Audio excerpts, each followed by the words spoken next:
Washing machine के 2 video मैं पहले भी बना चुका हूं, फिर ये तीसरा वीडियो क्यों? आज का वीडियो होने वाला है कंप्लीट वॉशिंग मशीन गाइड।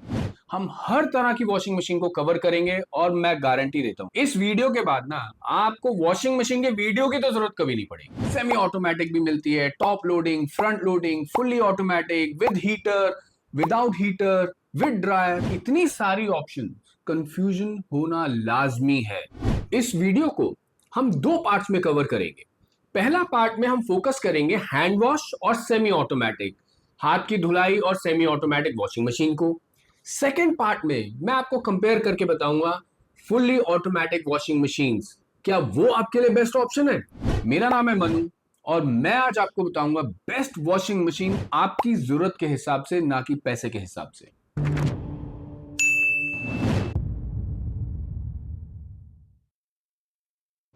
अपनी पहली option semi automatic washing machine से शुरू करते हैं। अब 2026 है, क्या आज की डेट में भी ये रेलेवेंट है? क्या ये हैंड वॉश को रिप्लेस कर सकती है? हाथ की धुलाई से बेटर क्या मैं सेमी ऑटोमेटिक वॉशिंग मशीन में कपड़े धो पाऊंगा? और क्या आज की डेट में मुझे लेनी चाहिए जब इतनी सारी ऑप्शंस अवेलेबल है? इंडिया में मेजॉरिटी लोग आज भी हाथ से कपड़े धोते हैं। गर्मी हो, सर्दी हो, ठंडे पानी में भी हाथ डाल रहे हैं, घिस भी रहे, निचोड़ भी रहे। टाइम बहुत ज्यादा लगता है इस प्रोसेस में, एफर्ट भी बहुत लगता है। और सबसे इंपॉर्टेंट बात है, जो सफाई की क्वालिटी है ना, वो डिपेंड करती है धोने वाले के मूड पे। अगर मूड अच्छा है तो कपड़े बहुत बढ़िया धुलेंगे, और अगर आज मूड अच्छा नहीं है, यू नो इट। अब सेमी ऑटोमेटिक वॉशिंग मशीन होती क्या है और काम कैसे करती है? सेमी ऑटोमेटिक वॉशिंग मशीन में ना 2 टब होते हैं, एक वॉशिंग और एक ड्राइंग टब। अब आपको करना क्या होता है? आपको पानी डालना है, डिटर्जेंट डालना है, कपड़े डालने हैं उसमें, और एक टाइमर सेट कर देना है। बाकी का सारा काम मशीन करके देगी आपको। स्पिनिंग का, धोने का मशीन का काम है, और कपड़े साफ करेगी। अब एक बार कपड़े स्पिन हो जाए और उसकी गंदगी निकल जाए, उसको उठाना है और दूसरी टब में शिफ्ट कर देना है। वहां उसका ड्राइंग होता है, वहां भी टाइमर ऑन करो, 5 मिनट 2 मिनट का जो साइकिल लगाना लगाओ, और कपड़े आपके ऑलमोस्ट निचुड़ के बाहर आएंगे। अब हैंड वॉश और सेमी ऑटोमेटिक वॉशिंग मशीन में क्या डिफरेंस है? चलिए 5 पॉइंट से समझते हैं इस डिफरेंस को। पहला पॉइंट है एफर्ट। अगर हम हैंड वॉश को लेते हैं तो हमारा फुल एफर्ट है भाई, पूरे रगड़ रगड़ के कपड़े धोने हैं। वही काम जब हम सेमी ऑटोमेटिक वॉशिंग मशीन से करते हैं तो 70 से 80% काम मशीन करती है, मेरा काम सिर्फ 20% रह जाता है। सेकेंड पॉइंट है मेरा टाइम। अब मैं मान के चल रहा हूँ कि 7 किलो के हिसाब से मैं कपड़े लेता हूँ, तो 15-20 कपड़े तो मैं धो ही रहा हूँ हाथ से। तो कम से कम 1 से 1.5 घंटा लगेगा बड़े आराम से। मुझे कपड़े धोने भी हैं, पानी से ड्रेन भी करने हैं, निचोड़ने भी है, पूरा साइकिल 1.5 घंटा कहीं नहीं गया। लेकिन वही जब मैं मशीन में डालूंगा सेमी ऑटोमेटिक में, यही काम मेरा 30-40 मिनट में खत्म हो जाएगा। अब थर्ड पॉइंट आता है सबसे इंपॉर्टेंट, क्लीनिंग की क्वालिटी, सफाई कैसी होगी। देखो, हैंड वॉश में ना सफाई की क्वालिटी डिपेंड करती है धोने वाले पे, उसकी ताकत पे आज, और उसके मूड पे। और फिर उसको निचोड़ना भी है, रगड़ना भी है। और क्योंकि हाथ की एक लिमिटेशन है निचोड़ने की, तो पूरी तरह से वो पानी निकलता नहीं है, तो ड्राइंग टाइम भी ज्यादा लगता है। अब यही हम सेमी ऑटोमेटिक मशीन की बात करें तो कपड़ों की धुलाई एक जैसी मिलेगी आपको हर बार। दूसरा, क्योंकि इसका स्पिनिंग बहुत हाई स्पीड पे होती है, तो कपड़े ऑलमोस्ट 70 to 80% पानी निचुड़ के मिलते हैं और जल्दी सूखते भी हैं। अब चौथा पॉइंट है मेरा कि पानी की यूजेज और बिजली की यूजेज। अब हैंड वॉश में आते हैं ना, तो बिजली की यूजेज इतना बड़ा डिपेंड नहीं करती है उस पर, लेकिन पानी तो बहुत लगता है भाई हैंड वॉश में, बिल्कुल लगेगा ज्यादा, नो डाउट अबाउट दैट। यही अगर हम मशीन में आ जाते हैं तो पानी की ना एक कंसिस्टेंसी, हर बार एक जैसा यूजेज लगेगा, और हैंड वॉश से ना कम ही लगता है पानी। हाँ, बिजली जरूर आपकी ऐड हो जाती है, बट मैं इंडिया में कोई भी वॉशिंग मशीन ले लूं, उसका एक साइकिल मुझे ₹1 से कम ही पड़ेगा। अब पांचवा पॉइंट मैं दोबारा से फिजिकल के ऊपर लेके जाऊंगा, क्योंकि जब आप हैंड वॉश करते हो तो आप हाथ से रगड़ाई भी कर रहे हो, कमर में भी दर्द होगा, हाथों में भी दर्द होगा। वही मशीन में जब हम कपड़े डालते हैं तो मशीन में आपको सिर्फ एक काम करना है, सेमी ऑटोमेटिक में जो वॉशिंग बकेट है वहां से कपड़े निकाल के ड्राइंग बकेट में डाल, दैट्स इट। सो एफर्ट तो ऑलमोस्ट जीरो हो गया, और आपको फिजिकल थकान भी नहीं हुई। अपनी सेमी ऑटोमेटिक वॉशिंग मशीन की लिस्ट पे जाने से पहले ना आपको एक बेसिक सिलेक्शन क्राइटेरिया समझाता हूं। ऑफ कोर्स प्राइस तो रहेगा ही रहेगा, हमेशा रहेगा। इंडिया है, हम लोग प्राइस के बारे में बहुत सोचते हैं। लेकिन क्वालिटी भी एक बहुत इंपॉर्टेंट क्राइटेरिया है। वॉशिंग मशीन ना लॉन्ग टर्म बाइंग होती है, 10 से 14 साल का एक वॉशिंग मशीन का लाइफ साइकिल होता है। तो कोई वॉशिंग मशीन अगर मेरी 5-7 साल में खराब हो रही है ना, और मैं ऐसी क्वालिटी आपको रिकमेंड कर रहा हूँ जिसकी जो 5-7 साल के बाद खत्म ही हो जाएगी, तो बिल्कुल गलत है, आपके पैसे डबल लगने वाले हैं। सो इस लिस्ट को मैंने बनाया ही इस क्राइटेरिया पे है कि पैसे भी आपके सही लगे और क्वालिटी ऐसी होनी चाहिए जो अपने लाइफ साइकिल को जस्टिफाई करे। आगे बढ़ने से पहले ना हम ये जान लेते हैं कि हमें कितने केजी की वॉशिंग मशीन चाहिए। ये मैं अपने पर्सनल एक्सपीरियंस से शुरू करता हूँ। राइट नाउ मैं 6.5 किलो की top loading washing machine use करता हूँ अपने घर में, और we are 4 members in the house. So अगर आपके पास 4 या 5 लोग हैं ना, तो 6 to 7 kg is a very good buy. 6 kg में ज्यादा ऑप्शन आती नहीं है, तो 6.5 से 7 किलो 4 फैमिली मेंबर्स के लिए बेस्ट ऑप्शन है। अगर आप 4 से ज्यादा है तो 7 to 8 में ले सकते हैं, कोई भी ऑप्शन पकड़ लीजिए, 7.5 हो गया, 8 हो गया। लेकिन अगर आप एक जॉइंट फैमिली में रहते हैं तो 9 to 10 kg भी देख सकते हैं। जॉइंट फैमिली का मतलब हो गया कि 6-7 लोग घर में एक्टिवली रहते हैं। पहला मैंने लिस्ट में लिया है LG का 7 kg का मॉडल। ये 5 स्टार मॉडल है, बट स्टार रेटिंग पे ज्यादा नहीं जाना, हम जाएंगे बिल्ड क्वालिटी पे। 1300 RPM की मोटर है इसमें, पल्सेटर वॉश है, और 3 वॉश प्रोग्राम्स आते हैं इसमें। जेंटल आता है, नॉर्मल आता है, और हार्ड वॉश आता है।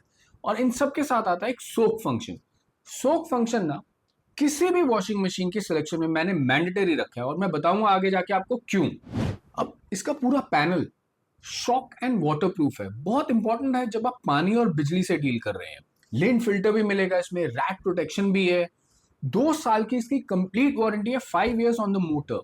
बिल्ड क्वालिटी जबरदस्त, आपको वेट से ही पता चल जाएगा इस मशीन की बिल्ड क्वालिटी कैसी है, टॉप ऑफ द लाइन। 11,000 पे लिस्टेड है राइट नाउ। जिस तरह की इसकी बिल्ड क्वालिटी है ना, मुझे पूरा विश्वास है 10-12 साल तो कहीं नहीं जाती है मशीन। लिंक मैंने डिस्क्रिप्शन में डाल दिया, आप चेक कर सकते हो। सेकंड मैंने ली है सैमसंग की 7.5 किलो की वॉशिंग मशीन।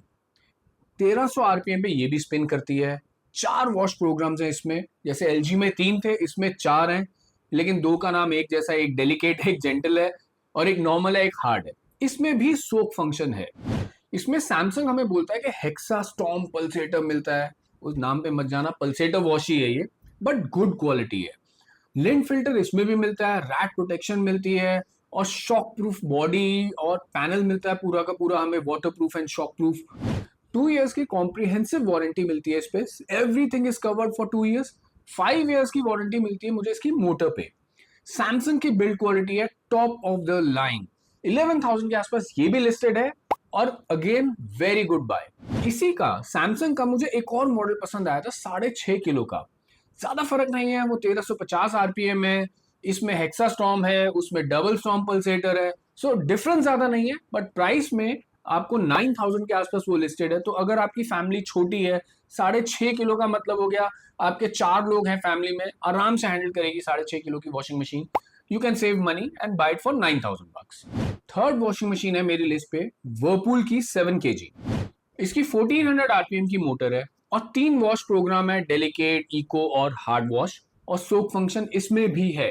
अब रेगुलर फीचर्स तो इसमें सारे मिलते हैं, जैसे shock proof and water proof body हो गया, लिंट फिल्टर हो गया, रैट प्रोटेक्शन हो गया। ये रेगुलर फीचर्स हैं, ये आपको अभी जो मैंने वॉशिंग मशीन बताई है उन सब में मिलेगा। जो एडिशनल चीजें इसमें वो क्या है, एक तो इसकी वारंटी बेटर है, 4 years की कॉम्प्रिहेंसिव वारंटी है, 5 years ऑन द मोटर है। दूसरा, इसमें एक स्टेशन मिल जाता है ऊपर, जो वर्क स्टेशन बोलते हैं, जिसको वर्क स्टेशन बोल दो या कपड़ों का स्टेशन बोल दो। तो आप आराम से एक साइड से कपड़े जब निकाल रहे हैं और आप स्पिनिंग में डाल रहे हैं, ड्राइंग टब में डाल रहे हैं, तो एक स्टेशन मिल जाता है रखने के लिए, थोड़ा कन्वीनियंस बेटर है। एक और एडिशनल फीचर मिलता है इसमें, इन्होंने अंदर कॉलर स्क्रबर लगाया हुआ है। 10,200 पे लिस्टेड है ये। और अभी तक जो मैंने आपको चारों मॉडल बताए ना, ये चारों ही top of the line build quality में आते हैं। और हाँ, इन कंपनीज का ना, जैसे सैमसंग हो गया, LG हो गया, इनका सर्विस मॉडल को मैं एक्सलेंट रेट करूंगा। वर्लपूल को मैं टियर 1 में बहुत अच्छा रेट करूंगा, टियर 2 एंड टियर 3 में इसको एवरेज रेट करूंगा। बट ये सारी की सारी मशीन ऐसी हैं जो आपका आराम से 10-14 साल तो चलेंगी ही चलेंगी, top of the line build quality. देखो, अगर आप हाथ से कपड़े धोने का एक ऑल्टरनेट ढूंढ रहे हो ना, तो सेमी ऑटोमेटिक वॉशिंग मशीन एक बहुत बढ़िया ऑप्शन है। अच्छे बजट में आती है, 8 से 10,000 में आपको एक हाई क्वालिटी मशीन मिल जाती है जो लंबे समय तक आपका साथ देगी। और चाहे कुछ भी कह लो यार, आपकी हाथ की धुलाई से 10 गुना बेटर है ये। अपनी वॉशिंग मशीन की ना परफॉर्मेंस को, क्लीनिंग को एनहांस करने के लिए आप उसमें लॉन्ड्री बॉल्स को भी यूज कर सकते हो, जो कि एक सिलिकॉन बेस्ड लॉन्ड्री बॉल्स होती हैं, बार बार यूज कर सकते हो, रीयूजेबल होती हैं। वो छोटी छोटी बॉल्स होती हैं, आप वॉशिंग साइकिल के टाइम पे वो डाल देते हो। उनसे होता क्या है, उनसे क्या होता है कि पानी में फ्रिक्शन ज्यादा क्रिएट होता है और एक स्क्रबिंग एक्शन भी इन्वॉल्व हो जाता है। Cleaning is far better, better performance मिलती है। और सबसे अच्छी बात यह है कि वो इतना टैंगल नहीं होने देता। जैसे हम वॉशिंग मशीन से कपड़े निकालते पूरे उलझे हुए आते हैं, लिपटे हुए आते हैं, जब हम उन बॉल्स का यूज करते हैं तो इतनी ज्यादा टैंगल होके कपड़े बाहर नहीं आते, थोड़े से बेटर आते हैं, कम रिंकल्स के साथ आते हैं। इन लॉन्ड्री बॉल्स का भी लिंक मैं डिस्क्रिप्शन में डाल दूंगा, आप चेक कर सकते हो। I think it is a must buy, very reasonable and good quality product. Washing machine क्योंकि लॉन्ग टर्म बाय है, हमेशा top of the line build quality होनी चाहिए। और even the company quality has to be good. जिसने बनाई है उसको कम से कम 14 साल रहे तो सही वो कंपनी। सो आज की जो लिस्ट है ना, वो ये क्राइटेरिया पे बेस्ड है। इसीलिए बहुत सारे नाम जिस पे मुझे डाउट था मैंने लिए ही नहीं, चाहे वो 2,500 रुपए सस्ते मिल रहे हो, but I did not include them in the list. चलिए अब देखते हैं किसको कौन सी वॉशिंग मशीन लेनी चाहिए। देखो, अगर आपके पास टाइम है और आप थोड़ा सा मैनुअल एफर्ट डाल सकते हो तो सेमी ऑटोमेटिक बहुत ही बढ़िया ऑप्शन है। पैसे भी कम लगते हैं और फास्टर साइकिल होता है कि आपका एक साइड का जब आप वॉश साइकिल आपका खत्म होता है तो आप कपड़े शिफ्ट करते हो स्पिनिंग साइकिल में। दोनों मोटर इंडिपेंडेंट काम करती हैं। आप वॉश साइकिल में अपना सेकंड लॉट भी लगा सकते हो। तो इसका मतलब ये हुआ कि जो मेरा पहला लॉट वो ऑलरेडी ड्राइंग टब में जा चुका है। अब मेरी वॉशिंग बास्केट खाली हो गई है, अब मैंने वॉशिंग में अपना सेकंड लॉट लगा दिया। तो जो स्पीड मिल रही है मुझे वो अनमैच्ड है वॉशिंग की। तो अगर मैं बार बार ज्यादा कपड़े लगाता हूं और मेरे पास बड़े लॉट्स हैं तो सेमी ऑटोमेटिक जैसी स्पीड आपको कोई वॉशिंग मशीन दे ही नहीं सकती। आई एम श्योर इस वीडियो के बाद आपको सेमी ऑटोमेटिक वॉशिंग मशीन के बारे में ऑलमोस्ट सब कुछ क्लियर हो गया होगा और आपको यह भी पता चल गया होगा कैसे हैंड वॉश से एनी टाइम बेटर है कि मैं 8-10 हजार रुपए खर्च करके अपने घर में जिसकी जिम्मेवारी है कपड़े वॉश करने की, उसको कैसे मैं आजादी दे सकता हूं भारी भारी कपड़ों से, हैवी हार्डवर्क से और मेहनत से। So it is a very good buy. अब आपकी कोई भी क्वेरी है सेमी ऑटोमेटिक वॉशिंग मशीन को लेकर, कमेंट सेक्शन खुला है और मैं हमेशा जवाब दूंगा, चाहे कुछ भी हो जाए। अगर आपको ये वीडियो पसंद आया तो लाइक करिए, सब्सक्राइब करिए और हाँ, शेयर करिए उनसे जो आज भी अपने हाथों से कपड़े धो रहे हैं। मिलते हैं इसके सेकंड पार्ट में जो कि होने वाला है फुल्ली ऑटोमेटिक वॉशिंग मशीन के बारे में। Bye bye, take care.